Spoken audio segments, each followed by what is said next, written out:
tujuan analisa laporan keuangan. Yang pertama yaitu investasi pada saham. Saham merupakan sertifikat atau bukti kepemilikan pada suatu perusahaan.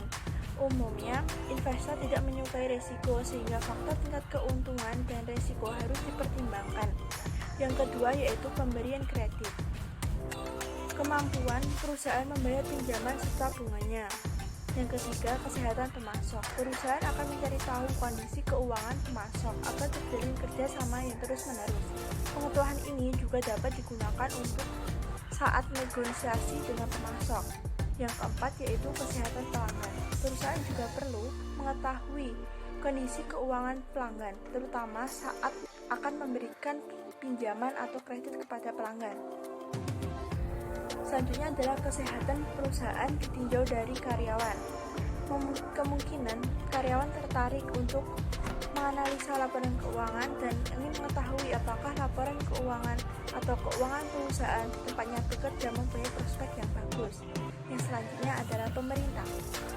Pemerintah digunakan untuk menentukan besarnya pajak yang dibayarkan dan menentukan tingkat keuntungan wajar bagi industri atau perusahaan tersebut. Selanjutnya adalah analis internal. Untuk mengetahui atau menentukan sejauh mana perkembangan perusahaan tersebut. Selanjutnya adalah analis pesaing. Pesaing juga digunakan untuk mengetahui strategi yang akan diambil oleh perusahaan. Untuk penilaian kerusakan. Untuk penilaian kerusakan ini jika perusahaan diklaim ke pihak asuransi jika perusahaan mengalami kerusakan. Kegiatan perusahaan. Kegiatan perusahaan ini mencakup lingkungan perusahaan. Lingkungan perusahaan terdapat dua, yaitu lingkungan internal dan lingkungan eksternal perusahaan. Tujuan dan strategi perusahaan. Umumnya perusahaan itu memiliki tujuan yaitu memperoleh keuntungan. Investasi dan pendanaan. Dalam kegiatan investasi dan pendanaan, investasi pada perusahaan tercermin dari aktiva. Nah, investasi memerlukan pendanaan. Perusahaan dapat memperoleh pendanaan dari pemilik saham, supplier, kreditur, ataupun pemerintah. Dan terakhir adalah kegiatan operasi. Kegiatan operasi itu adalah kegiatan sakral, di mana kegiatan inilah perusahaan memperoleh tujuan pokoknya yaitu mencari keuntungan.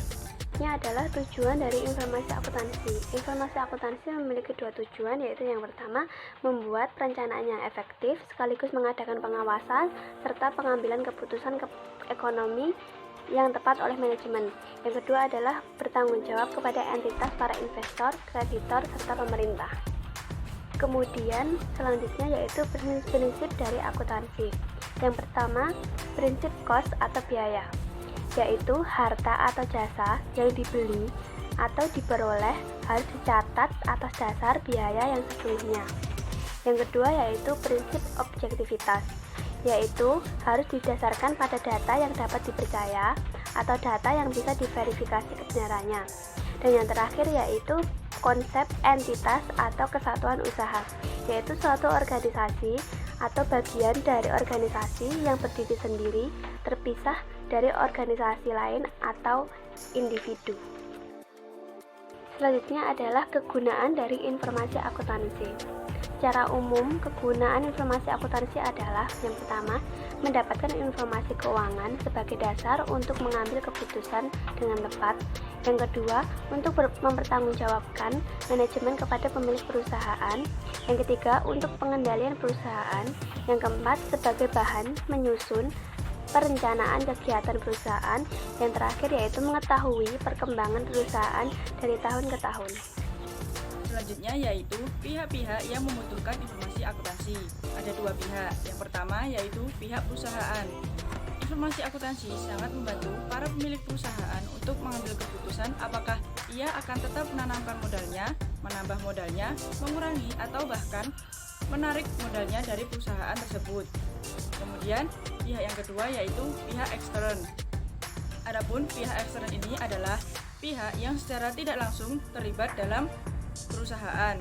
Secara umum, kegunaan informasi akuntansi bagi pihak ekstern yaitu yang pertama sebagai dasar pengambilan keputusan, yang kedua yaitu mempertanggungjawabkan manajemen kepada pemilik perusahaan, yang ketiga yaitu untuk pengendalian perusahaan, yang keempat sebagai bahan penyusun perencanaan kegiatan perusahaan, dan yang terakhir yaitu mengetahui perkembangan perusahaan dari tahun ke tahun. Yang selanjutnya yaitu laporan keuangan. Secara pokok, laporan keuangan ada 3 macam, yaitu neraca, laporan laba rugi, dan laporan aliran kas. Yang pertama yaitu neraca. Neraca adalah laporan yang sistematis tentang aktiva, hutang, dan modal dari suatu perusahaan tertentu dalam kurun waktu tertentu. Tujuan dari neraca yaitu untuk menunjukkan posisi keuangan dalam suatu periode waktu tertentu.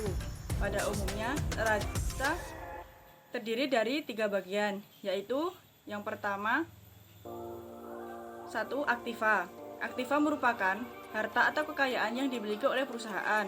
Aktiva sendiri ada 4, yaitu aktiva lancar, aktiva tetap tidak berwujud, dan aktiva lainnya.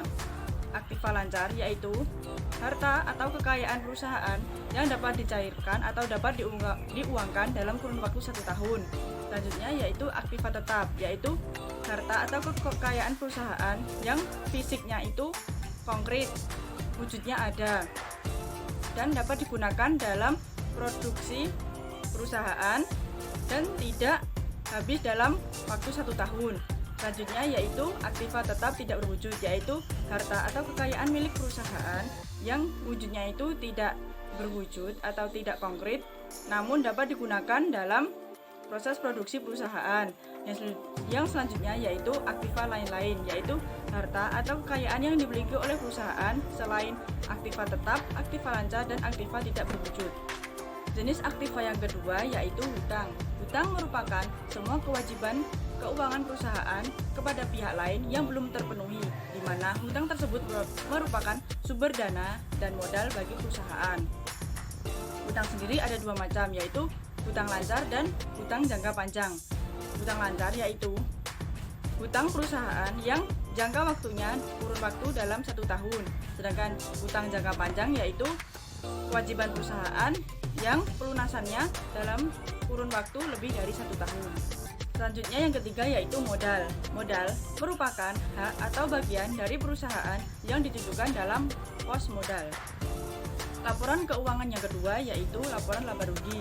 Laporan laba rugi adalah laporan yang sistematis tentang penghasilan, biaya-biaya, rugi atau laba dari perusahaan dalam kurun waktu periode tertentu. Pada umumnya, laporan laba rugi terdiri dari bagian berikut.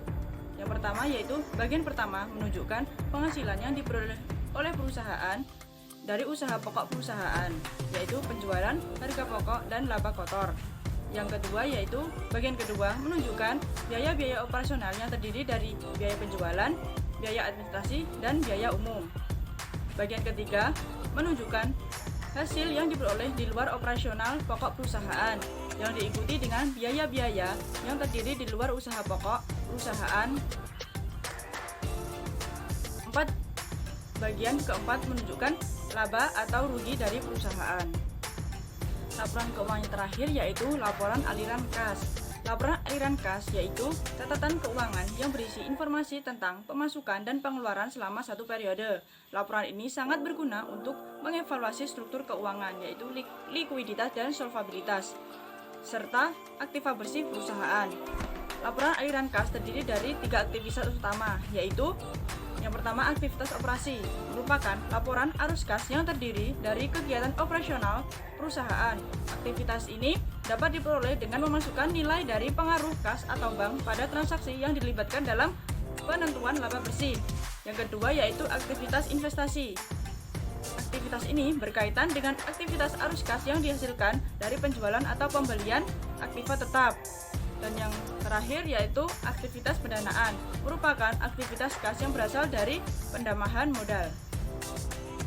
Jadi itu mengenai pengertian analisis laporan keuangan. Nah, analisis laporan keuangan ini merupakan suatu proses yang penuh pertimbangan. Salah satu tujuannya adalah untuk mengidentifikasikan perubahan-perubahan pokok pada tren, jumlah, dan hubungan, serta alasan-alasan perubahan tersebut, di mana perubahan-perubahan itu seringkali merupakan tanda peringatan awal terjadinya sebuah pergeseran menuju keberhasilan atau kegagalan dari perusahaan itu sendiri.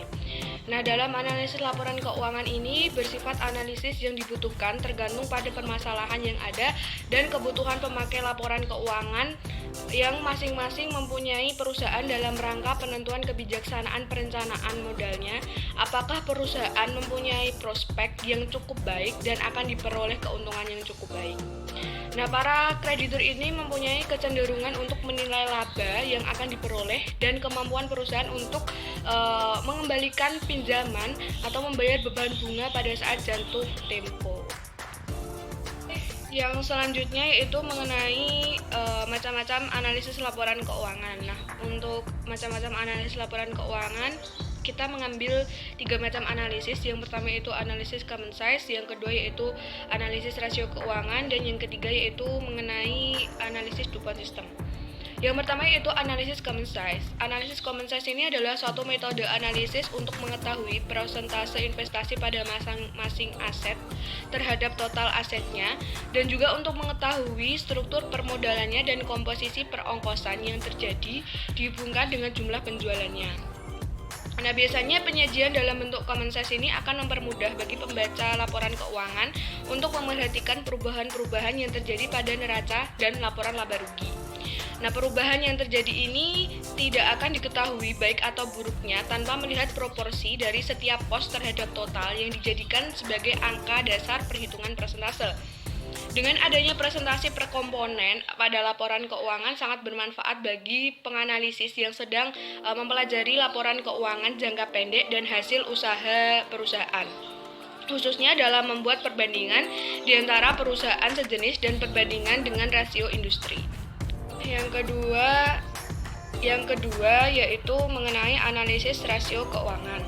Nah, analisis rasio keuangan ini adalah analisis yang menggambarkan suatu hubungan atau pertimbangan antara suatu jumlah tertentu dengan jumlah yang lain, dan menggunakan alat analisa berupa rasio yang dapat menjelaskan atau memberikan gambaran kepada penganalisa tentang baik atau buruknya keadaan posisi keuangan suatu perusahaan, terutama apabila angka rasio tersebut dibandingkan dengan angka rasio pembanding yang digunakan sebagai standarnya.